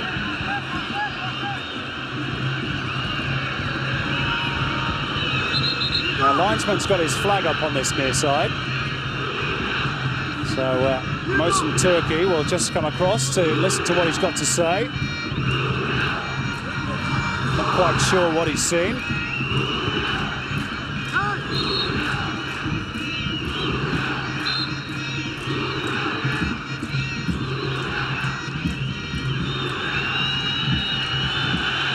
Okay, yellow card for Yoshida.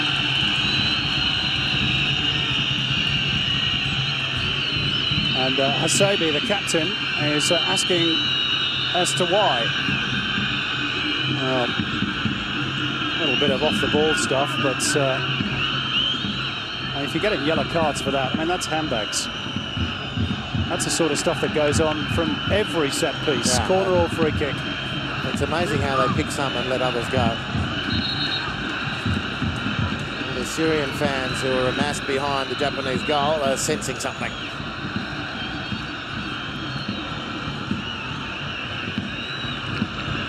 This will be an in-swinger from the left boot of Wael Ayen.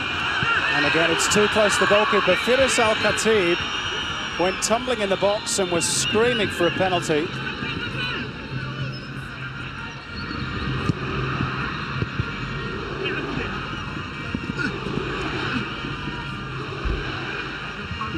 Well, it's fascinating viewing. Well, there was an arm across Al-Khatib from Endo, but really, I think he was clutching at straws there. An attempt to get blood from a stone.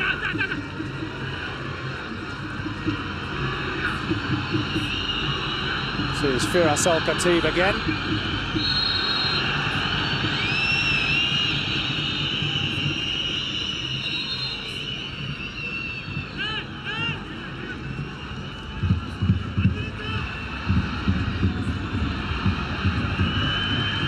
Harib Malki, the newest arrival off the bench for Syria, putting his hand up for action. Now Bilal Abdullahi. Jihad Al-Hussein. Throw in Japan. We'll talk about the fight in the Syrian shirt.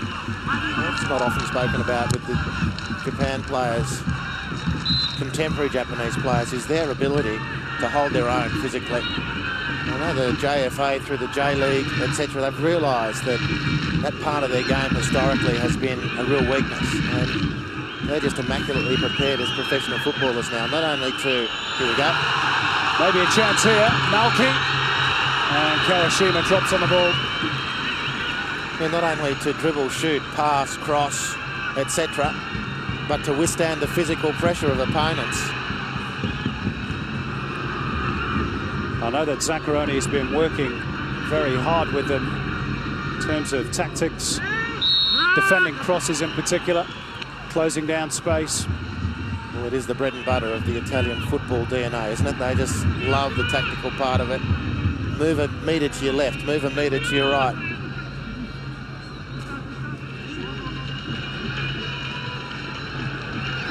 In fairness, they've not done too bad at it, have they? No, it's worked for them.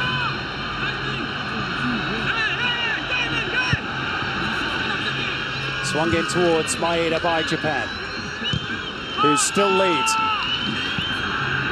through Makoto Hasabi's goal. Al-Khatib trying to get possession. Now they've got it, Syria. And they almost managed to nick it through, but Japan have got to be careful here. Kawashima straight at Firas Al-Khatib. And down he goes inside the box, Malki, and the referee has pointed to the penalty spot. It's got to be offside, son. The linesman has been flagging for offside, but the referee has awarded the penalty, and I think he's going to have to give a red card to the goalkeeper as well here. If that's his decision, he has no other option. A huge talking point. Endo is saying he was offside. It couldn't be a penalty. Malki must have been offside. There's number 19, Malki, the substitute in the challenge. That comes off Al-Khatib. He must be offside. But he's awarded the penalty, and it's got to be a red card. if he's consistent. Now it's decision time, it's discussion time. Is it too late to bring in the United Nations? Mohsen Torky is at the centre of a desert storm here in the Middle East. Well, it's quite unsightly and unexpected, really. Japanese officials have emptied the bench, have joined in the fray. And they're being told to go back from whence they came. This is remarkable. Will he abide by his original decision? Well, he's decided, he's made the interpretation that the touch didn't come off the number 10, Firas Al-Khatib.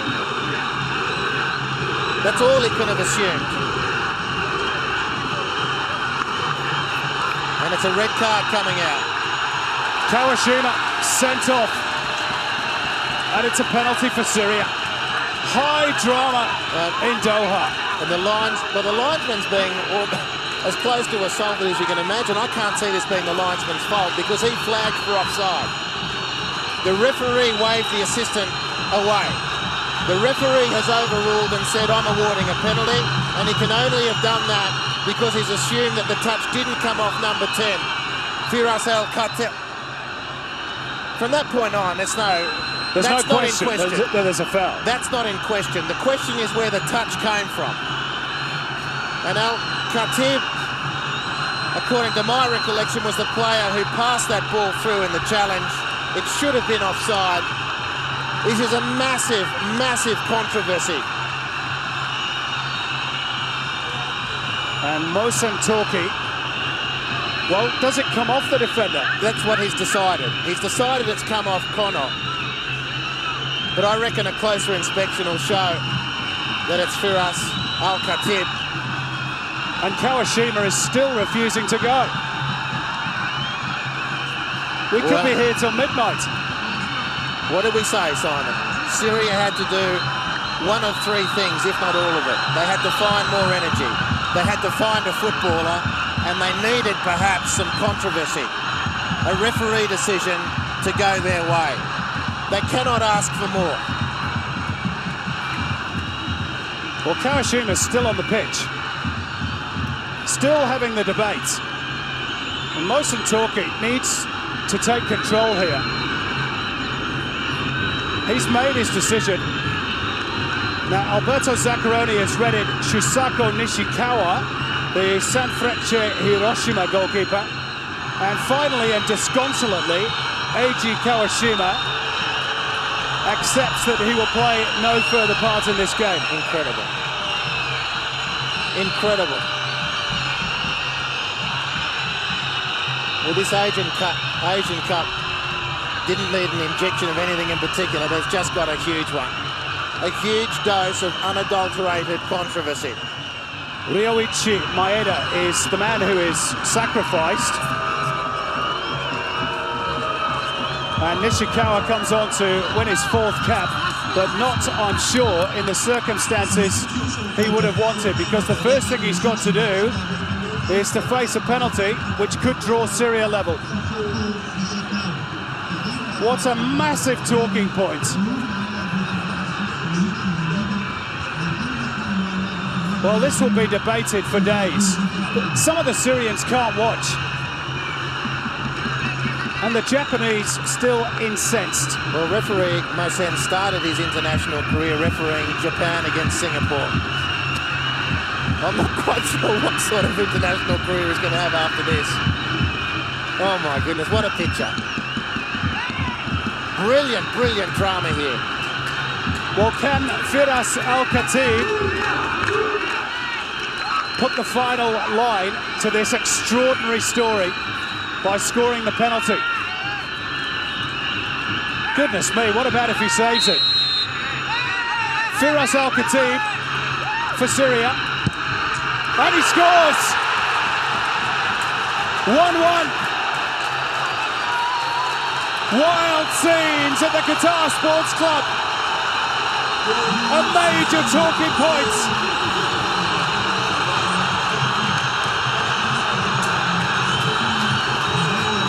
What an incredible few moments at the Qatar Sports Club. No mistake with the penalty kick. And Syria's probably all-time football hero scores his first goal at this Asian Cup. But I don't think we've heard the last of that, Andy Harper. We haven't heard the last of that. And what did Japan do to stop Syria from here? We've been talking long and loud about the emotion behind the Syrian charge. They've got an extra man. They've got a massive leg up from a decision, which remains hugely controversial. And I'll stand corrected, Simon. If the defender did touch it, play on. I don't think it was the defender. I think it was the penalty taker who touched the ball through into that offside position. Whatever. That's done and dusted. Japan are going to have to withstand some sort of onslaught from here. Wow. Here's another change going to be made by the Syrians, their third and final one. They're taking off Jihad Al-Hussein and throwing on another striker. Well, why not? This is Abdul Fattah Al-Agha, who plays in Egypt. So they're going to go for it.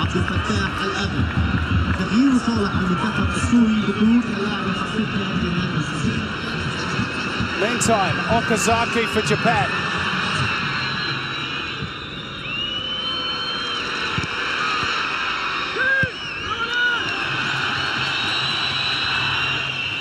Well, breathless. Goodness me, Andy. We've seen the Saudis go out today. Look at this bloke go. Might the Japanese be on the verge of doing the same thing? It won't happen tonight. Here they come, Firas Al-Khatib.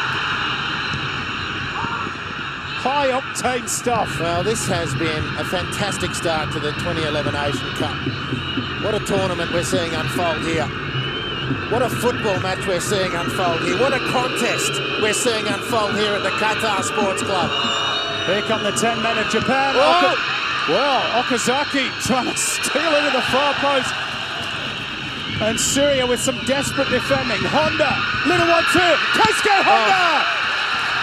And the save by Mossa Balhous keeps Syria level. What drama we're having here. Goodness me. It's a good save. It's a good, sharp piece of work from Balhous, who was at fault, I reckon, for the Saudi goal last match, but he made a great save late off Naif Hassazi, a header from point blank, and he's just done very similar to deny Japan. Endo's corner. Hasebe. They charge it down. Honda puts it into the Doha night sky. And you'd have thought Syria had just won the Asian Cup. Well, a win and Syria are through. A win and Syria Jordan play game 3. And Japan are on the brink. And they have to beat Saudi. And need Syria to beat Jordan. Yoshida's missed a header. Al-Khatib tees it up for the substitute, Malki.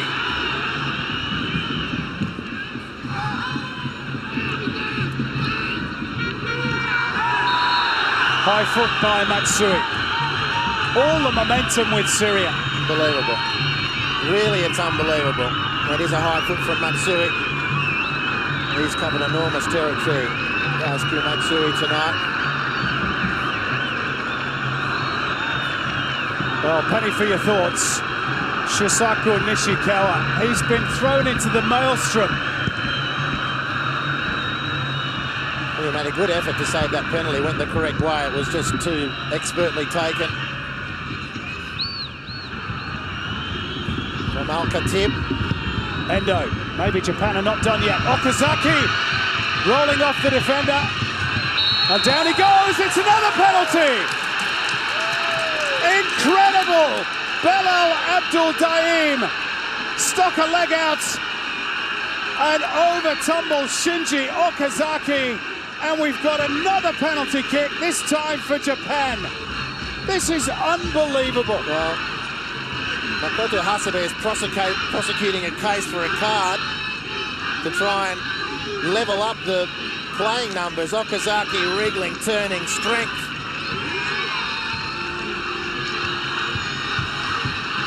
It's a 6 of one and half a dozen of the other. The youngsters from Takigawa Daini High School were cheering him on. The whole of Japan is now on the edge of their collective lounge room sofas, save for about 300 in the stadium here at Qatar Sports Club. Keisuke Honda entrusted with the responsibility. He scored a penalty in the shootout in the World Cup against Paraguay. Can he tuck this one away and ease Japanese nerves with 10 minutes to go?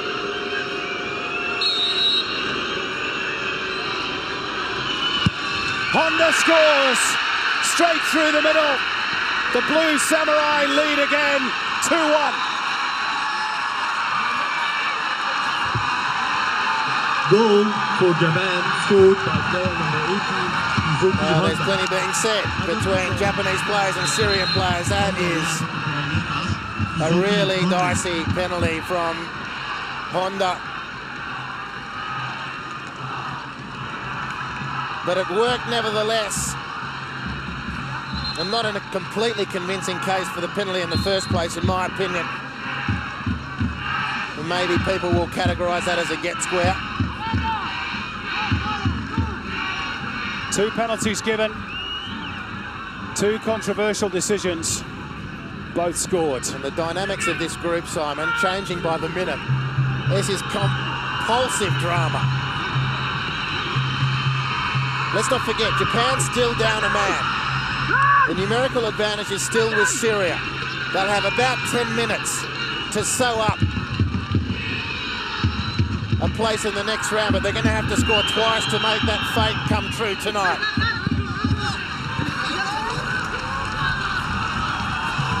Well, I hope you're enjoying this at home.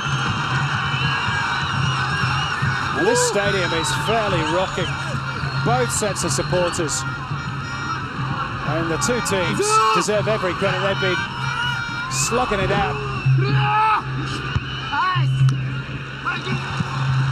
There's been some good quality football on show as well, but 2 massive talking points. And maybe the drama's not finished just yet.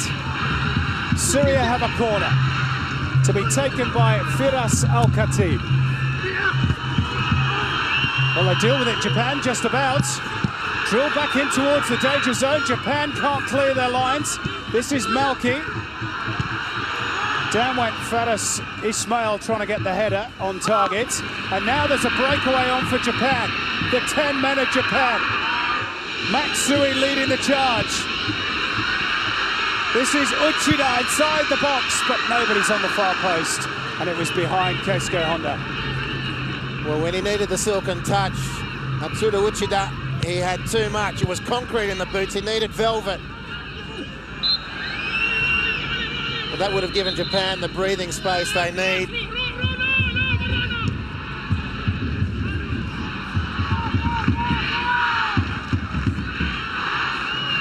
Well, we're hearing the Japanese fans for the first time in quite a long time. There's not as many of them here as those cheering on Syria, as Firas Al-Khatib tests the replacement goalkeeper. Cool as you like. Well, given what Syria have delivered in 2 games of football now, Simon, I hope the stat you quoted earlier isn't going to come true again. And just to repeat it, Syria consistently win a match at group stage and consistently bow out at the end of the group stage. Let's hope, based on what we've seen so far, they can remain alive as long as they can, because they're producing some thrilling football and they're really forcing some big-name opponents to access some pretty deep reserves of skill and desire. It's football from the heart, isn't it? Brilliant, really brilliant. Jordan too, in the same group. Japan, Saudi Arabia, Jordan and Syria. And the 2 smaller footballing nations of Jordan and Syria have had the big guys running for cover.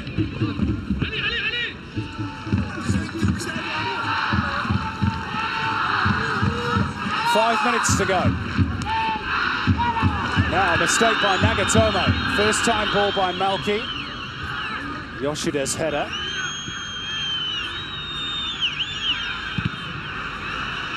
Nagatomo's attempted clearance is charged down by Malki.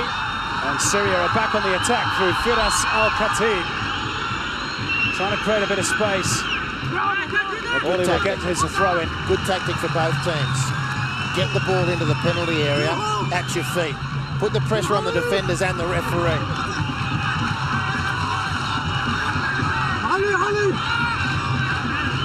Is there to be a final twist to a quite remarkable game? Bilal's long throw. And it was Hasabi, I think, who took control, took charge, the captain.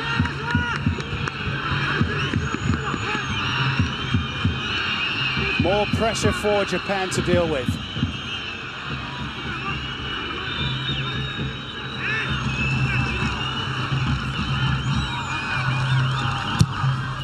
Al-Khatib's delivery.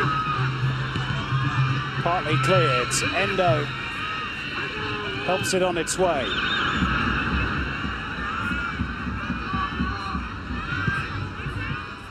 Balhus, route one. Well, the goalkeeper, in fairness to him, hasn't shown too many signs of nerves, has he? Cucumber.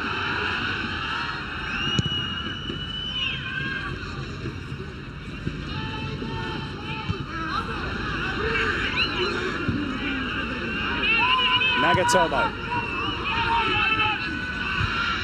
Less than 3 minutes of normal time to go. I reckon we might have a fair chunk of injury time, though, because play was stopped whilst the remonstrations went on ahead of Syria's penalty.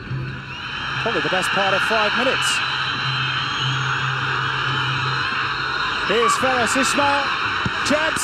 Firas Al-Khatib, and again the save made by Nishikawa. Good chance that for Syria. Really good chance. Beautiful ball. Piercing Japan down their right side. But he is a very cool customer. Shusku. Nishikawa. Alberto Zaccaroni amidst the maelstrom, which will be the post-match press conference and the discussion about the penalty awarded to Syria. Alberto Zaccaroni can rest easy tonight knowing that the deputy keeper looks to be the real deal.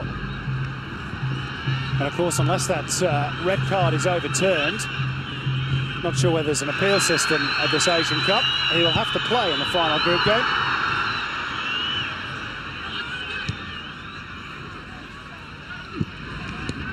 Tito Valerio, I can tell you, is standing at the edge of the technical zone with his head in his hands, or at least he was. Can't quite believe how, having worked so hard, they managed to throw it all away again. Well, they've had a terrific advantage with that penalty award and then Japan going down to 10 men. But he's done, and his team, but the coach has been very impressive. The substitution he made at half-time has changed the game. The structure's been changed and that's worked for them. Things are just starting to slip away from Syria now. This is how the first half finished. Japan in control of the football. Syria just can't quite get close enough. Yellow card for the substitutes. Al-Agha.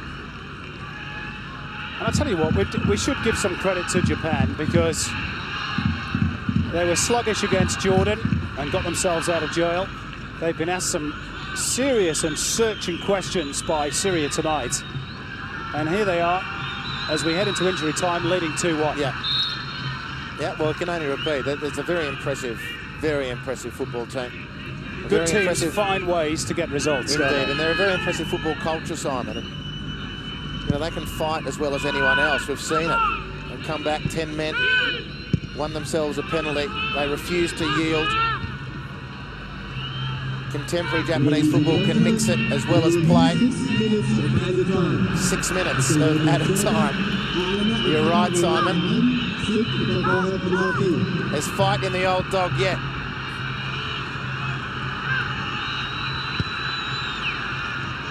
Japan aren't home yet. As good as they've been and as good as they are. And it's going to be a nervy final 6 minutes for Alberto Zaccaroni, looking for his first competitive win in charge of the Blue Samurai. Firas Al-Khatib from long range. I tell you what, that had some pace and it was moving in the air too. He wouldn't back against him. Now, this guy's been completely heroic for Japan tonight, my opinion. Daisuke Matsui. He does epitomise the blue samurai warrior work ethic.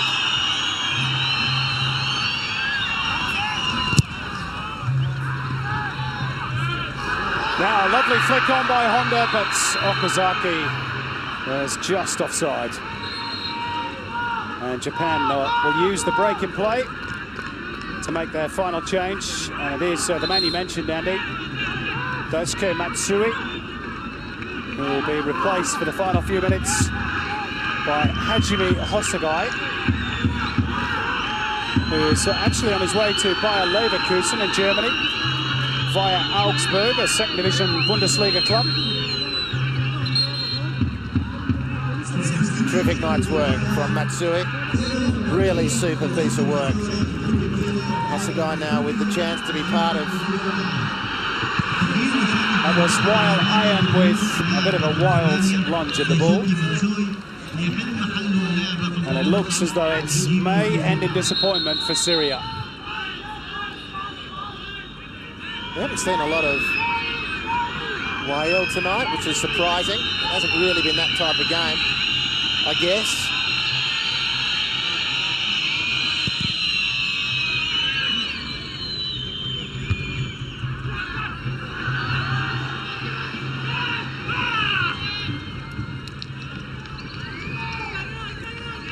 I've never heard so many excitable Syrian fans be so quiet. Haven't they delivered tonight as a fan group? And the team's been wonderful. But I agree with you, Simon.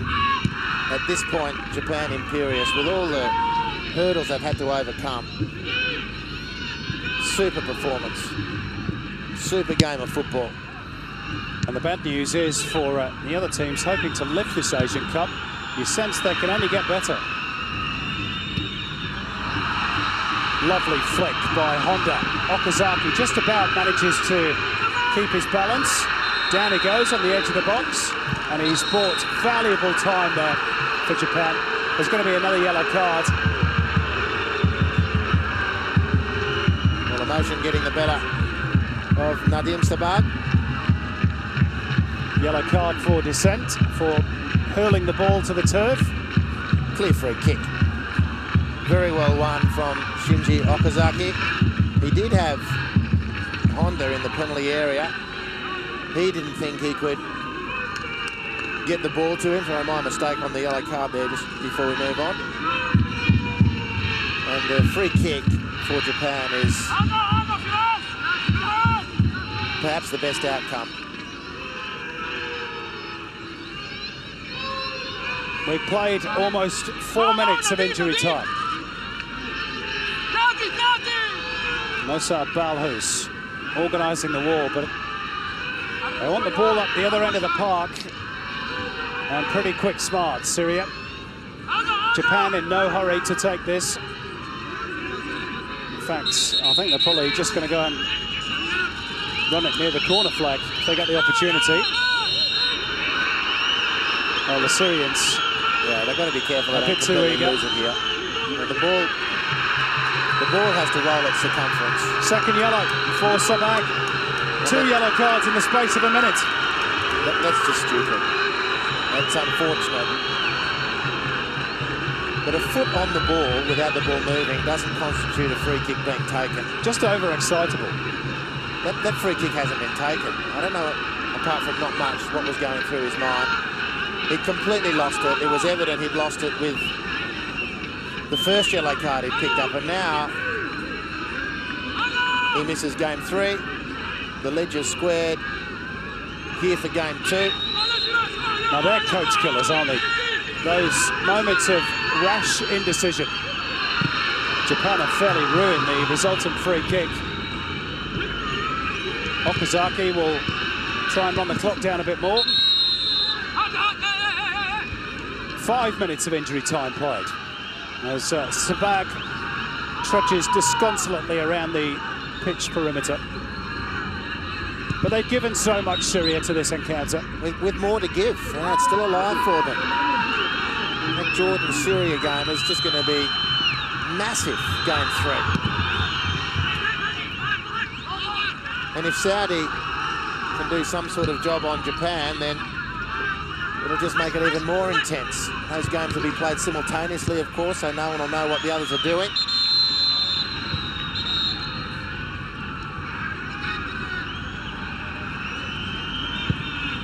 They'll have to come all the way back for a throw-in for Japan, which they won't care too much about.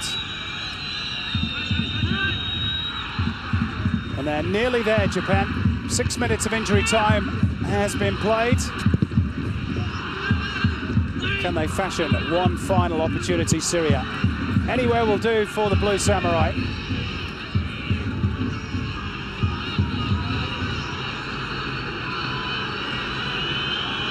Everybody forward for Syria. This has to be the last chance.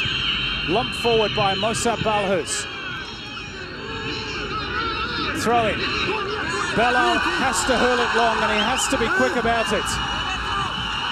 The Syrian fans telling him to get on with it. Everybody by the goalkeeper forward. In it goes. Yoshida heads it clear, and the full-time whistle blows. And Japan have won a quite remarkable game of football. 2-1 the final scoreline, but that's only half the story. 2 penalties awarded, 2 red cards issued. Alberto Zaccaroni has his first competitive win as Japanese coach. The arguments go on with the referee, who's at the centre of all the drama. Another yellow card has been issued after the full-time whistle, this time to Ali Diab. The security guards have surrounded the officials, and this could go on for some time. Tita Valeriu getting involved too. It's all ending in very unsavoury scenes here at the Qatar Sports Club. And it's a pity, Andy Harper, because this game was a cracker. Well, it's undignified, that's what it is, Simon. I mean, they've been brilliant in Syria for 2 games now. So they've lost a football match. They're still alive in the tournament. And you've got to conduct yourself with a bit more grace. So we can understand the emotion. Anyone been involved in football can understand the frustration. In the sober light of day, they'll realise that losing completely your temper at full time doesn't do anyone any good. The AFC will, I'm sure, now have to investigate this. They put the organising body in a position where they can't ignore it. The behaviour of the coach, as far as I was concerned, after doing a great job as a coach, was reprehensible, squaring up to match officials and speaking so demonstrably towards them, I don't think is called for. Well, credit to Alberto Zaccaroni. Whilst all that was going on, he kept his distance. He's not speaking to the referee or the 2 linesmen. Of course, it's a lot easier for him because his team has won. However, I'm sure he will have his own questions too, because both those penalty awards were hugely debatable. Yeah, exactly. And Syria, obviously, they've given everything for this game. The frustration of losing in those circumstances is really hard to describe. Anyone who's been anywhere near that sort of outcome understands completely the frustration. But when they look back, they'll realise that at the very best, the penalty they won and the send-off of the Japanese goalkeeper at the very best was hugely fortuitous. It was a split-second call from the referee, who only had a split second to make the call. I reckon he got that call wrong, but no one else on the field is to know that. They have to go with the way of the referee, and if he did get it wrong, then Syria have had a massive free kick, indeed a penalty and an extra man. And then to suggest that the penalty at the other end was any less controversial or more favourable to Japan, I think is drawing a rather long bow. I thought it was a controversial penalty as well, and I did raise the spectre of that whole get square type approach, which sometimes happens. Referees don't think about it. Sometimes just happens. There's Honda with the man of the match. He scored the penalty and was largely involved in Japan's opening goal. That beauty from Hasabe, the captain. But a great game of football. Unfortunately, a lot of the post-match talk now is going to be about not the controversy. I'm not